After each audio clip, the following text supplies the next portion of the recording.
ମା ପୁଅଙ୍କ ଉପରେ ମାଡ଼ିଗଲା ଟ୍ରକ୍। ଯାତ୍ରା ପଡ଼ିଆର ନିଦ୍ରା ହେଲା ଶେଷ ନିଦ୍ରା। ମା ପୁଅ ଉପରେ ମାଡ଼ିଗଲା ଟ୍ରକ୍। ଦୁର୍ଘଟଣାରୁ ଅଳ୍ପକେ ବର୍ତ୍ତିଲେ 4 ଜଣ। କାମାକ୍ଷାନଗରରେ ଲୋମ ଟାଙ୍କୁରା ଘଟଣା। ଯାତ୍ରା ପଡ଼ିଆର ନିଦ୍ରା ହେଲା ଶେଷ ନିଦ୍ରା। ମା ପୁଅ ଉପରେ ମାଡ଼ିଗଲା ଟ୍ରକ୍। ତେବେ ଅଳ୍ପକେ ବର୍ତ୍ତିଲେ 4 ଜଣ। ପରଜଙ୍ଗ ମେଡିକାଲରେ ମାଆର ମୃତ୍ୟୁ ହୋଇଥିବା ବେଳେ ପୁଅର ମୃତ୍ୟୁ କାମାକ୍ଷା ମେଡିକାଲରେ ହୋଇଛି। ମହାବୀରଗୋଡ଼ ଥାନା କୁଟ୍ରିଆ ଯାତ୍ରା ପଡ଼ିଆରେ ଶୋଇଥିବା ବେଳେ ଏଭଳି ଏକ ଲୋମଟାଙ୍କୁରା ଘଟଣା ଘଟିଛି।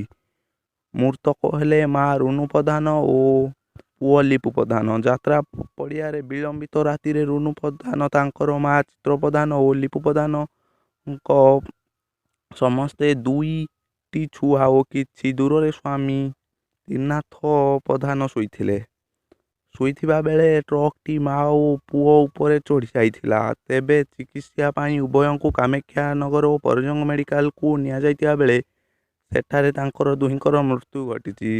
ଗାଡ଼ି ମୋଡ଼ାଇ ଦେଲେ ପରା। କିଏ ମଡ଼େଇଲା? ଏ କୁଟ୍ରିଆ ଗାଁରୁ। କ'ଣ ପାଇଁ? କେଜାଣି ଆମେ ତ ଶୋଇଥିଲୁ, ଆଉ କିଏ ମୋଡ଼େଇଲା ଯେ ଆଉ କହିପାରିବୁ କି? କ'ଣ ହେଇଛି କେମିତି କ'ଣ? ଝିଅ ତ ମଲା, ନାତି ତ ମଲା, ଆଉ ହେ ଗୋଟାକ ବାକି ହେ ନାତୁଣୀ ହେ ନାତିଆ ଅଛନ୍ତି। 5 ଜଣ ତ ଶୋଇଥିଲୁ। ଜଇଁ ଅଲଗା ଶୋଇଥିଲେ, ଆମେ ଯାତ୍ରା ପଡ଼ିଆରେ ଶୋଇଥିଲୁ। ଗାଡ଼ି କରେଇକିରି ନେବା କଥା, ଯୁଆଡ଼େ ଲୋକ ଅଛନ୍ତି ହେଇଆଡ଼େ କିଏ ନେଇଗଲା ଗାଡ଼ି ଚଢ଼େଇଦେଲା। ହେଠୁ ତ ମରିଗଲେ। ଆଉ ହେ ପୁଅ ଟିକେ ଚିନ୍ତା ହେଇଥିଲା ଯେ ବଞ୍ଚିବ ବୋଲି ଆଣିଲୁ ଯେ ଅଧା ବାଟରେ ମଲା।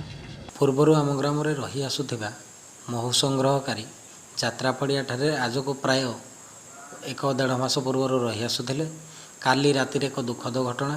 ତାଙ୍କ ଉପରେ ଏକ ଅଜଣା ଗାଡ଼ି ଚଢ଼େଇ ମାଆର ମୃତ୍ୟୁ ହେବା ସଙ୍ଗେ ସଙ୍ଗେ ପୁଅ ସିରିୟସ୍ ହେଇଥିଲା। ତାଙ୍କୁ ତୁରନ୍ତ ଆମେ ଥାନା ଅଧିକାରୀକୁ ଖବର ଦେଇଥିଲୁ ଏବଂ ତାଙ୍କ ସହାୟତାରେ ସେ ତାଙ୍କୁ କାମାକ୍ଷାନଗର ମେଡ଼ିକାଲରେ ଭର୍ତ୍ତି କରିଥିଲେ। ଆଜି ସକାଳର ଖବର ଯାହା, ସେଠି ତାଙ୍କର ମୃତ୍ୟୁ ହେଇଛି। ବର୍ତ୍ତମାନ ଥାନା ଅଧିକାରୀକୁ ଜଣାଇବା ପରେ ସେ ଆମକୁ ପ୍ରତିଶ୍ରୁତି ଦେଇଛନ୍ତି ଆମେ ତଦନ୍ତ କରି ସଠିକ୍ ରିପୋର୍ଟ ଦେବୁ। ଘଟଣାସ୍ଥଳରୁ ଟ୍ରକ୍ଟି ଫେରାର ହୋଇଯାଇଛି।